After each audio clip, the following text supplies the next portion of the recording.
Hello friends, I'm Neha and welcome back to my channel English Stories with Neha. Today I'm going to be reading a short story called People Person. It's by Joan. So here it goes.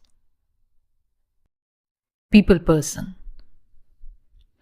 Wait, Tony, can you hear me? I turned the volume on my phone call all the way up, disconnecting the call from the Mercedes. No service out here in BFE, bumfucking Egypt, and quite literally too. Well, as long as Egypt, the remote Appalachian village of 250 residents in eastern Kentucky, counts. Tony, just repeat the address one more time for me, will you? My service keeps going in and out. 666 Chainsaw Lane, came the jagged sounds of Tony's voice through the phone speaker. Tony, I chuckle. You're kidding me, right? 666 Chainsaw Lane. No, came more cackled remnants from my investment manager. It's spelled in like a French way.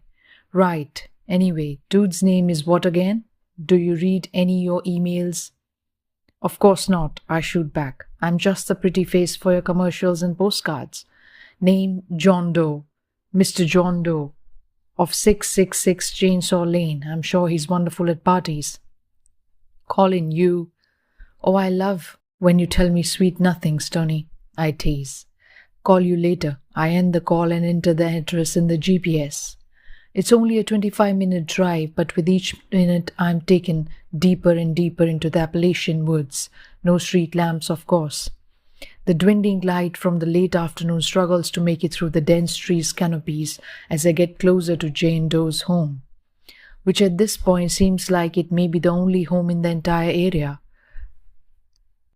I look outside my driver's side window and the silhouette of trees, the forest beyond them looking like a black void. This place is really having me embrace nature. I like it. Finally, I see a rusted mailbox stuffed with rolls of newspaper suffocating on top of one another, dangling on a wood post with 666 engraved on its side. This must be the place. I pull into an overgrown dirt driveway that looks as if it hasn't a vehicle in ages. It is long and winding, and then about an acre in, I see a small ranch home nestled between the crowded trees. Cozy. All of the timber siding is rotted and aged 2x4s are haphazardly nailed across every window. The grass is tall and reaches all the way up to the middle of the windows. This dude needs a lawnmower. I step out of the car and begin the trek into the house, my eyes on the ground in case I step into a hole or even worse, animal feces. This guy seems like the type to have a few feral dogs running around, but as I head to the front door, I see something metal sticking out of the grass. What the? I narrowly miss the bear trap. Jesus H. Christ. I catch my breath. This guy takes home security very seriously. Avoiding any further booby traps, I make it to the door and give it a knock. I wait a minute or two until I hear slow, heavy footsteps approaching from inside the house. John Doe begins to open the door. Creak. Holy shit, these hinges need some gnarly greasing. The door continues its painful scream as he deliberately takes time to unveil himself. Finally, with the door fully open, I take in his appearance. John Doe is extraordinarily tall. His shaved head inches from the ceiling. He wears a canvas apron that extends past his knees, sporting all kinds of miscellaneous spills and stains. His nails are unusually long and his hands are caked with what could be dirt or some other unidentifiable dried substance. What is most striking about John Doe is his face. Well, only because I cannot see it because it's disguised by a filthy hockey mask. The only visible feature I can see are the grey eyes are staring at me like he's trying to infiltrate my soul. Not everyone cares about being fashion-forward, I get it. And who likes seeing salespeople at your front door? No one. But it's time for business. First step, if a client opens the door, give your spiel as fast as you possibly can. Hi, Mr. Doe, is it? I'm Colin Smith of Fib Investments, a leading firm that specializes in identifying key tourism prospects for up-and-coming communities and offering life-changing opportunities for its current residents. We have found that Egypt, full of quaint charm and wonderful mountain views, is just the place that travelers want to visit on vacation to escape the city life. And sir, your house sits on prime real estate. John Doe stands silent in the doorway, yet to break his stare. Sweet, he's interested. But you seem like the kind of guy that likes people to give it to him straight, John. Is it okay if I call you John? Got your name off the city records. So here's the deal.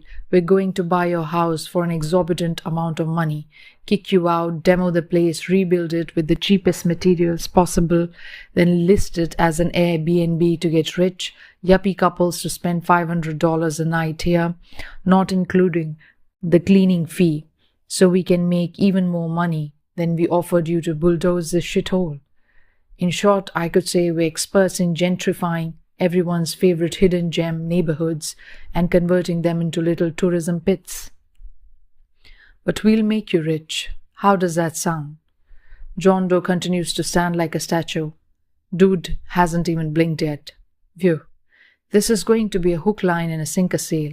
And I got even better news for you, John, I continue. If you let me in for a tour and show me that an inside of the house has even greater value, I can write more zeros on this blank check of mine so that by next week you'll be shirtless on a beach in Cabo, drinking a Mai Tai out of coconut. Does that sound like a good deal to you, John? I put on my best salesperson smile and dazzle him with my pearl-white winners. John Doe turns back inside his house, leaving the door open. I can tell he's a man selectful with his words. I like it. I take this as an invitation to enter. The front door leads right into what some may call a living room, except this living room has no furniture or light fixtures. It's just a plain open room with John standing in the center. Wow, very spacious, I compliment. You take down some of the wood on all the boarded up windows and I bet this place has stellar natural lighting. John, silent and stoic, continues to swear. I swear this dude has not blinked once. From this vantage point I can see the kitchen. I mean, the place is small, cramped even. I begin to walk to it, John not making an attempt to lead the way and taking in my surroundings with my back to him. The kitchen is mostly barren. There is a small fridge, a utility sink full of what looks like clothes, purses and shoes, and a stove littered with pots and pans, with gnats doing figure eights over the range. You know, you have a very minimalistic vibe going on here, John. Very on trend. I turn around and John inches away from me. Wow, for as massive as he is, he was silent as a mouse. I gesture to his apron. I notice you've gotten quite a lot of use from your apron. Big cook, I take it. Like to grill? I just got some Wagyu beef as a gift from one of our clients. I'm stoked to go home and cook it up. I won't do this. Have you ever had Wagyu before, John? John says nothing. Yeah, it's not for everyone, I get it. Sometimes I prefer the good old sirloin. I'm vegan. After a conversation in the kitchen, he leads me down the hall to what appears to be a bedroom. But once again, there's no furniture in it to indicate its use. The only thing in the room is some avant-garde wall decor, mostly just handcuffs chained to the wall. I look down on the floor and see brown puddles of what could be dried blood. Oh, original hardwood floors. None of that laminate shit. This is definitely adding another zero to your check, sir. I leave the room not expecting him to reply and hope he takes my eagerness as a sign to continue the tour.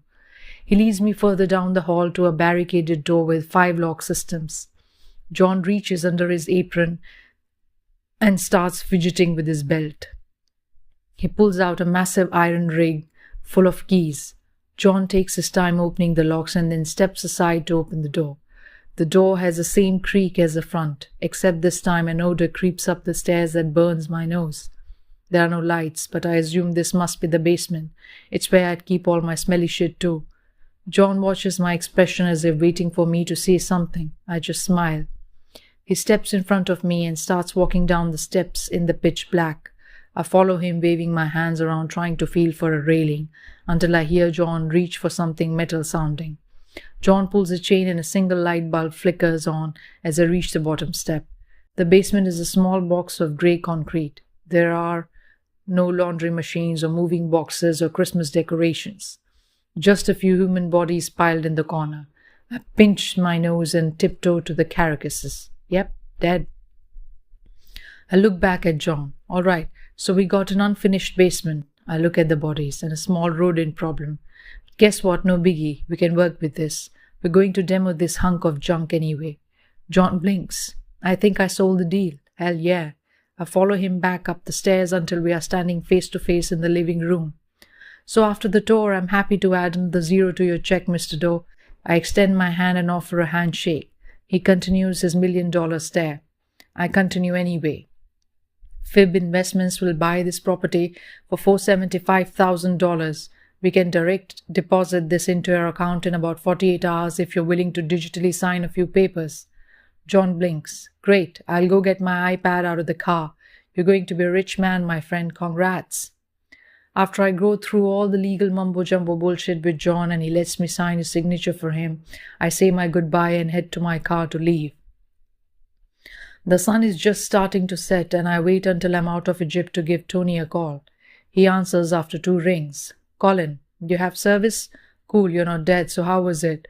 Smooth as butter. Dude looked like he'd never seen an iPad before. Psh, boomers. But I need to tell you something. Something I saw today. I need to get it off my chest. What? What is it, Tony? Says hastily. Inside Joan Doe's home I saw. Saw what? Spit it out, Colin. I saw my future, Tony. Minimalism. I'm deep cleaning my apartment when I get back, dude. I'm so inspired right now. Great. So happy for you. He says, slick with sarcasm. Anyway, congrats on another sale, brother. You just made us another $1,000,000 richer. What can I say? I joked to Tony. I'm just really good with people.